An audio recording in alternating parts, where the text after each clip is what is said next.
Derecho 4.0, un espacio para repensar la profesión jurídica. Un podcast de la Facultad de Ciencias Sociales y Jurídicas de la Universidad Alexander von Humboldt.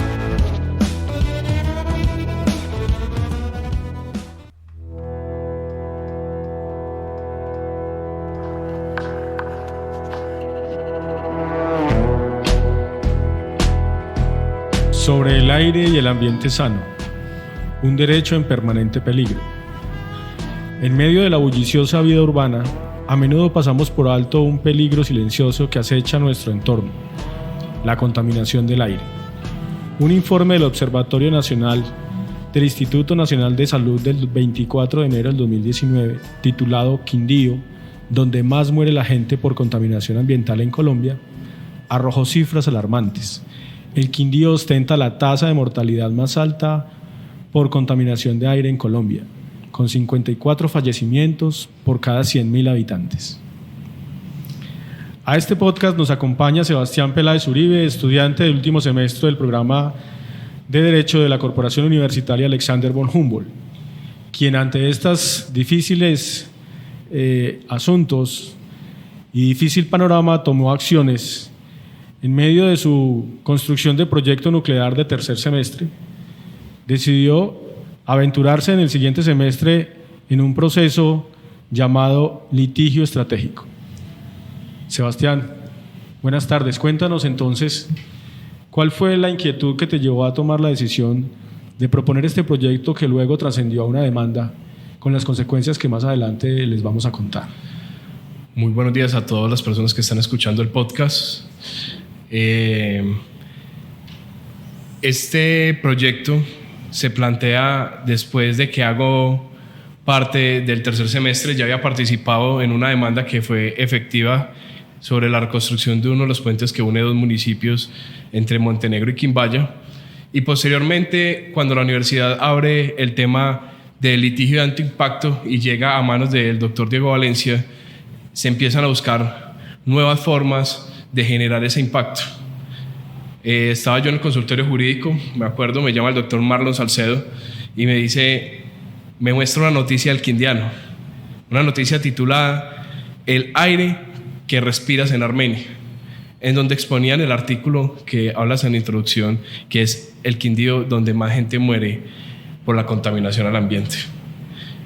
Cuando empiezo a leer esto, me empiezo a alarmar, porque entiendo que, siendo el Quindío uno de los departamentos más pequeños de Colombia, sin tener industria, tenemos índices de contaminación del aire tan altos como Bogotá, como Santander, como Medellín y como Cali, cosa que no podía entender el porqué. Como bien dices, somos el departamento con la mayor muerte por enfermedades respiratorias, siendo 4 por cada 100.000 habitantes. Y empezamos a indagar qué estaban haciendo las instituciones en el Quindío para tratar esta gran problemática. Lamentablemente nos encontramos con un panorama totalmente desalentador en el Quindío, en donde se supone que tenemos un sistema de monitoreo del aire que tenía 3 estaciones y solo funcionaba una, que era la única que daba reporte, y funcionaba en mal estado y se encontraba en el bosque de la Universidad del Quindío. Las que estaban verdaderamente ubicadas en el centro, que eran las que monitoreaban el aire, no funcionaban misteriosamente. Dimos con una norma que al día de hoy se encuentra derogada, pero que la esencia sigue siendo la misma, que es una resolución del 2018. Esa resolución indica los operativos ambientales que tienen que hacer las entidades, las corporaciones autónomas regionales en relación a las entidades de tránsito. Perfecto.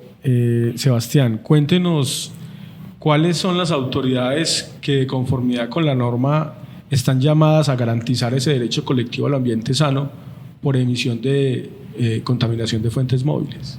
Por las contaminaciones de fuentes móviles, el primer llamado a la acción es para la CRQ en el Quindío. Y ese tiene que ir con un acompañamiento de cada una de las entidades de tránsito. Estamos hablando del Tránsito Departamental del Quindío, de la Secretaría de Tránsito y Transporte de Armenia, de Calarcá, de Quimbaya y de la Tebaida. En conjunto con estas secretarías, la CRQ tiene que realizar una medición de partículas que en su momento, desde la norma, desde el 2008, no cumplió sino con seis operativos en 10 años, cuando la norma era clara en decir que eran 6 operativos al año.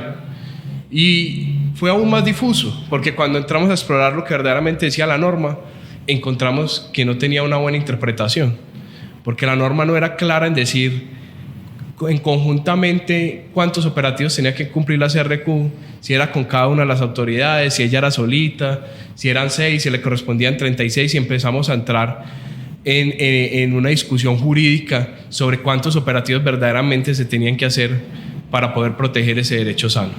Sebastián, todos estos hechos que tú nos estás narrando, ¿ante quién se presentaron? ¿Cuál fue la autoridad judicial que los conoció y que al final tuvo que instruir todo el caso y que al final tomó una decisión?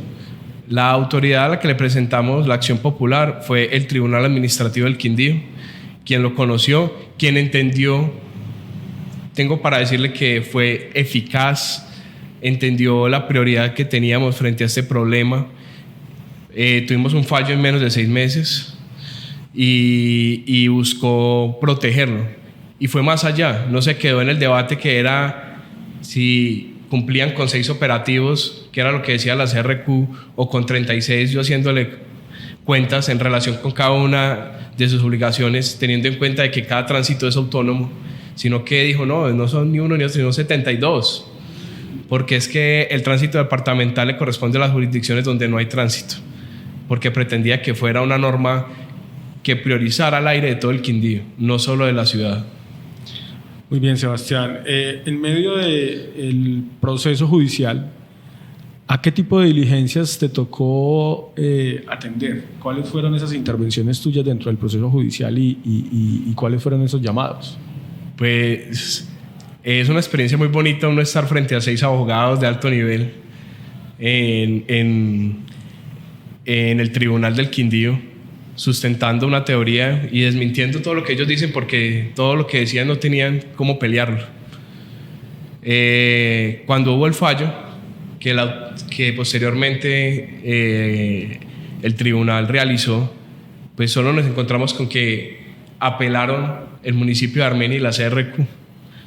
Los otros municipios encontraron responsabilidad y entendieron que el incumplimiento era por falta de maquinaria, que la CRQ no disponía en ningún momento, ni contrataba a quien la tuviera, y que ellos siempre prestaron su disposición y un llamado a la CRQ, el cual había sido ignorado. Muy bien. Sebastián, ¿cuál fue esa decisión de primera instancia del Tribunal Administrativo? ¿Qué les ordenó a las entidades? Primero les ordenó comprar los implementos para poder realizar los operativos. Son unas máquinas que miden las partículas de emisiones, porque solo se medía las moléculas PM10 y tiene que medir PM10 y PM2.5, que son las que nos generan mayor afectación en enfermedades cardiorrespiratorias, vasculares, y empezar a realizar los operativos. En caso de que no pudieran comprarlos, les ordenó que contrataran a una entidad que tuviera las maquinarias adecuadas para prestar este servicio. Muy bien, Sebastián. ¿Cuál es el estado actual del proceso hoy en día? El estado actual del proceso fue que subió al Consejo de Estado por medio de la apelación, y desde allá está en el 2019. Hace 6 meses más o menos, el Consejo de Estado resolvió corregir en cómo se había apelado la sentencia, pues había subido en el suspensivo.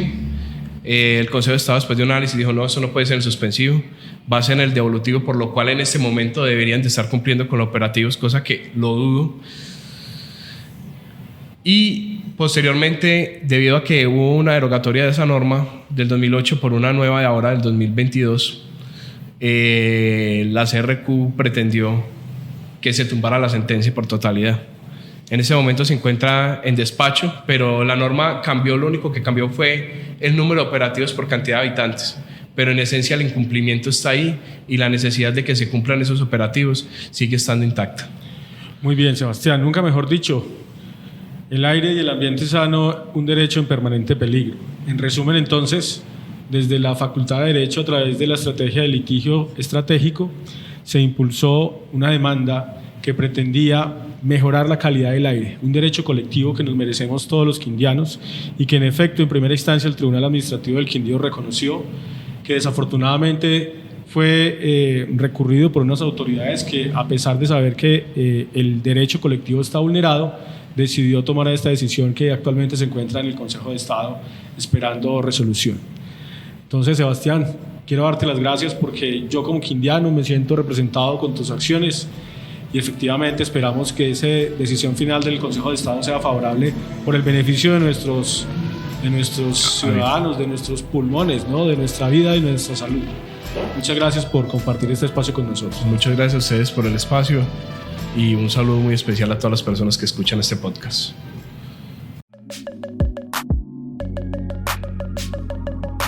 Esto fue Derecho 4.0, un espacio para repensar la profesión jurídica.